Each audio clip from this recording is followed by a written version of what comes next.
Solo los peruanos fueron verdaderos hermanos que se jugaron por nosotros.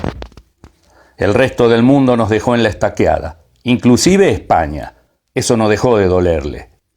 Raúl había llevado una pequeña radio espica de bolsillo con la que en la Patagonia escuchaba los partidos de su amado Boca Juniors, donde Diego Armando Maradona ya estaba haciendo historia a su manera. Durante el día, en Malvinas solo se escuchaba Radio Nacional Puerto Argentino, que emitía mitad en castellano, mitad en inglés, noticias censuradas y música nacional y clásica. Un verdadero plomo, como solían ser las emisoras del Estado. A la noche la cosa cambiaba. Tomaba un cable de comunicaciones y lo enrollaba varias veces alrededor de su espica a guisa de antena para darle más alcance, logrando escuchar estaciones uruguayas. Radio Carve, Radio Colonia, Radio El Espectador, eran otra cosa. Pasaban música de moda y difundían la verdad de la milanesa respecto de lo que sucedía. Había dos temas que lo conmovían porque le recordaban a su amada Rocío, a quien escribía cada 2 o 3 días. La gata bajo la lluvia, que cantaba Rocío Dúrcal, y Como una ola, por la voz de Rocío Jurado, ambas españolas. Raúl escuchaba esas canciones y recordaba a su Rocío mirando con una pequeña linterna la foto que llevaba en su pecho. Él también era el novio de la muerte. El 1 de mayo la flota inglesa había comenzado las hostilidades, atacando el aeropuerto con artillería y aviación. Al amanecer, aparecieron los Sea Harrier lanzando bombas y cohetes sobre el Regimiento 25, mientras los Mirage y los A4B Skyhawk marcaban el bautismo de fuego de la Fuerza Aérea Argentina.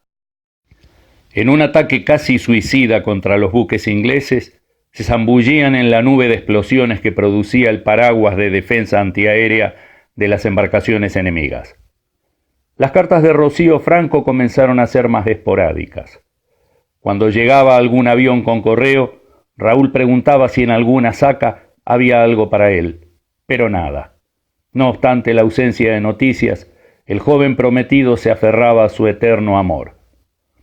Una de las tantas noches que la flota británica bombardeó las posiciones argentinas, mientras se planchaban los soldados contra el suelo, agarrando con fuerza sus cascos de acero y rezando un Padre Nuestro entre explosión y explosión, Raúl escuchó una voz que gritó: «Mi teniente primero, le dieron a Cavigliani».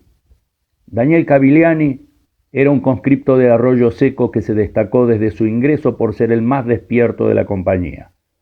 Raúl le tenía mucho afecto y lo había asignado a los morteros de 60 porque era un pibe corpulento y podía cargar cómodamente la placa base. Una sensación de angustia lo invadió y pidió 2 voluntarios. Los soldados Zampayo y Torrencia, ambos correntinos, corrieron con él para rescatar al herido. Cuando llegaron a la posición, el chico estaba de la cintura hacia abajo bañado en sangre y le decía: «Me dieron en las piernas». No era verdad. Debajo del uniforme de combate, el oficial alcanzó a ver que una esquirla de granada le había cortado el bajo vientre, abriéndolo hasta llegar a la arteria femoral. Solo unos botones le sostenían las tripas. No dudó. Lo cargó sobre su espalda y lo llevó, ayudado por los 2 conscriptos, hasta el puesto donde el enfermero le dijo: «Mi teniente primero, Cavigliani murió». Era tanta la sangre que emanaba que Raúl quedó empapado hasta las antiparras. La sangre del chico lo acompañó manchando su uniforme todo el resto de la guerra. 2 semanas después, casi al amanecer, un puesto avanzado de centinelas dio la alerta por la presencia de comandos ingleses. El jefe de compañía le ordenó formar una patrulla y buscar en los peñascos al enemigo. Iba Raúl al frente de su gente cuando encontró la boca de una pequeña cueva a la que solo podía accederse desde arriba. Se terció su fusil en la espalda, sacó la pistola, la montó y se colgó literalmente de una saliente para introducirse y verificar si había enemigo. Cuando llegó a apoyar un pie en la piedra, escuchó un par de disparos detrás de él. Los ingleses en su retirada se habían topado con centinelas argentinos. Raúl se dio vuelta violentamente y la suela de su borceguí patinó sobre el musgo mojado. Quedó suspendido en el aire como acostado y cayó con todo su cuerpo, dando de espaldas sobre la piedra. Sintió como si se quebrara una rama dentro de sí. La cuarta vértebra lumbar se había fisurado al impactar contra otra saliente rocosa. Trató de levantarse con los brazos porque el dolor no le permitía mover las piernas. Empezó a sudar frío y dijo en voz baja: «Me quebré». Cometió el error de sacarse el casco y la vista se le nubló. Desmayado, cayó de cabeza hacia el fondo de la cueva. El hombre que venía detrás de él alcanzó a meter su brazo debajo de la axila del oficial inconsciente, tratando de aguantar su cuerpo, pero peso muerto giró hacia su izquierda y el hueso parietal derecho de su cráneo impactó contra otra piedra. Se despertó mientras lo cargaban. Estaba amaneciendo.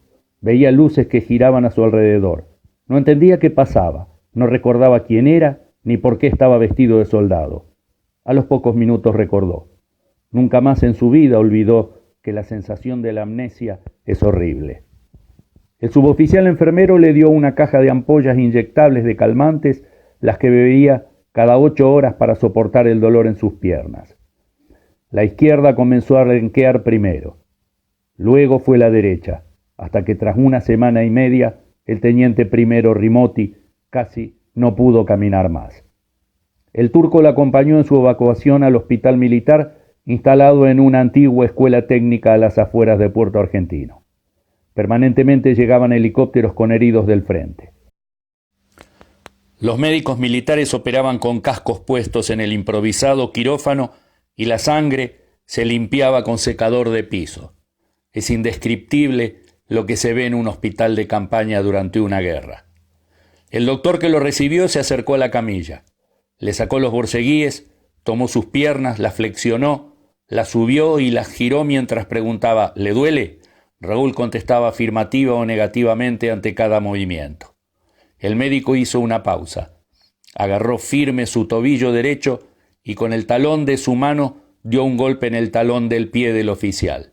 Raúl emitió un alarido porque sintió como si le clavaran un clavo en su columna. El profesional hizo silencio. Llamó al jefe del regimiento y hablaron en voz baja. El teniente coronel Nasep se acercó al joven, lo abrazó y dijo: «Bien, Rimoti, no pensé que era tan grave, bueno, que era eso lo que tenía». Raúl se puso lívido y preguntó qué le pasaba. Ya no movía las piernas. Nadie le respondió.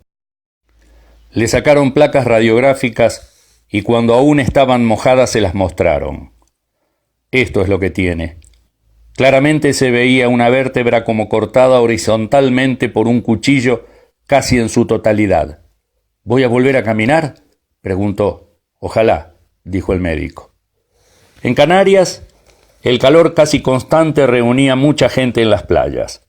Rocío tenía muy buen color y un busto considerable que no dudaba en lucir. Después de todo, no necesitaba estar de luto. Sus amigas intentaban distraerla por los sufrimientos que vivía por su novio argentino. No les costaba nada sacarla de su tristeza, que era cada vez más fugaz e infrecuente, más aún cuando se encontraba con Javier, un estudiante de arquitectura bastante inmaduro y superficial que la había comenzado a cortejar. De Raúl se acordaba cada tanto. En el penúltimo C-130 Hércules que cargó heridos hacia el continente, fue evacuado el teniente primero Rimoti, quien llevaba en su mano la placa radiográfica y el breve informe médico. Era una noche de llovizna muy fría.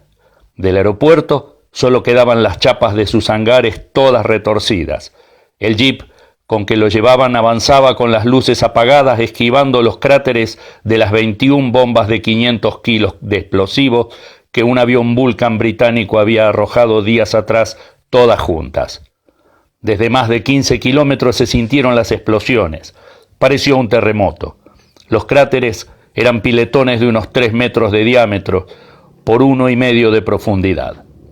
Los argentinos habían tenido tanta suerte que a la pista de aterrizaje no la dañó ni una sola explosión. Por eso seguía operativa. Solo el viento se escuchaba hasta que el zumbido de los motores se empezó a oír cada vez más fuerte.